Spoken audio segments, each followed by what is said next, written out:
তোমার স্বামী তোমার গায়ে হাত তুলেছে কেন? কারণ উনি আমাকে আর বিশ্বাস করেন না। আমি আমি সরজুতাতে থাকি, একজন ধূপানি। কাল ভোরের বেলায় আমি সরজু পার করে আমার মা বাবার সঙ্গে দেখা করতে গিয়েছিলাম। ফেরার সময় এত বৃষ্টি হচ্ছিল যে যে সরজুর জলস্তর অনেক বেড়ে গিয়েছিল। মাঝির পক্ষে নৌকা চালানো অসম্ভব ছিল, তাই সারা রাত আমি ওই মাঝির বাড়িতে থাকতে বাধ্য হই। উনি আমাকে আশ্রয় দিলেন, মায়ের মতো সম্মান দিলেন। তা সত্ত্বেও আমি যখন বাড়ি ফিরি তখন আমার স্বামীর চোখে সম্মান নয়, সন্দেহ ছিল।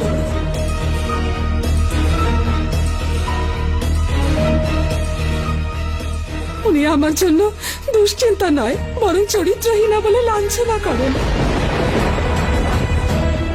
আমার পবিত্রতা প্রমাণ করার জন্য না কোনো সাক্ষী ছিল আর না কোনো উপায়।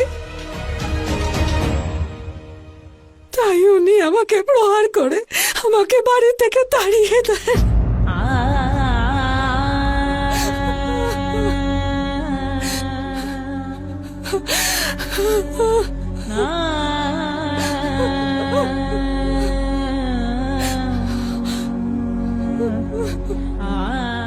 ওর এই ক্ষত ওর স্বামীর প্রবল অত্যাচারের প্রমাণ মহারাজ। আর ওর চোখে সত্যিটা দেখা যাচ্ছে।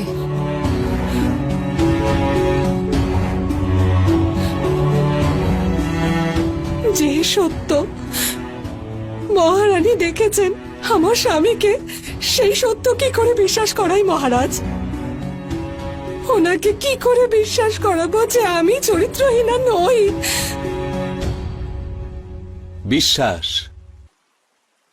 বিশ্বাসের মধ্যেই সম্পর্কের বিশ্ব নিহিত রয়েছে।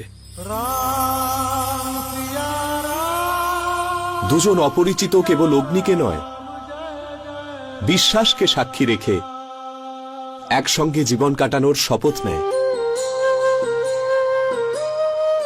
আর বিশ্বাস কেবল এক পক্ষের দিক থেকে হতে পারে না।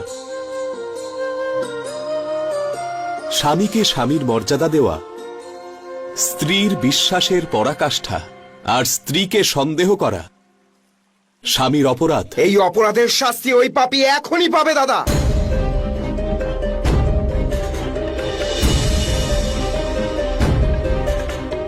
রামরাজ্যে এই ধরনের অপরাধকে ক্ষমা করা যায় না। আমাকে অনুমতি দিন। লক্ষণ,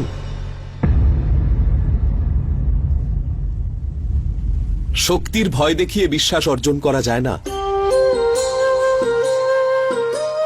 তুমি ওকে ওর বাড়ি নিয়ে যাও, ওর স্বামীকে বোঝাও যে সম্পর্ক শব্দটা শুরু হয় সম শব্দ দিয়ে, যেখানে উভয় পক্ষেরই সমান অধিকার আর সম্মান পাওয়া উচিত, যেখানে একজন ছোট একজন বড়, যেখানে একজন স্বামী আর অন্যজন দাসী। সেখানে সহাবস্থান হতে পারে, কিন্তু সম্পর্ক নয়। এটা আমার আদেশ যে তিনি যেন এর কাছে ক্ষমা চান আর সসম্মানে একে গ্রহণ করে নিজের ভুল স্বীকার করেন। সম্মানীয় পুরুষোত্তম শ্রীরামচন্দ্রে জয়। সম্মানীয় পুরুষোত্তম শ্রীরামচন্দ্রে জয়। সম্মানীয় পুরুষোত্তম শ্রীরামচন্দ্রে জয়। সম্মানীয় পুরুষোত্তম শ্রীরামচন্দ্রে জয়। রাম সিয়া রাম, সিয়া রাম, জয় জয় রাম।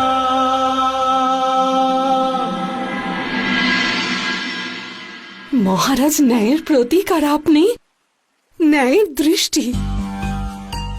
ন্যায় আর দৃষ্টি যেন এভাবেই জুড়ে থাকে।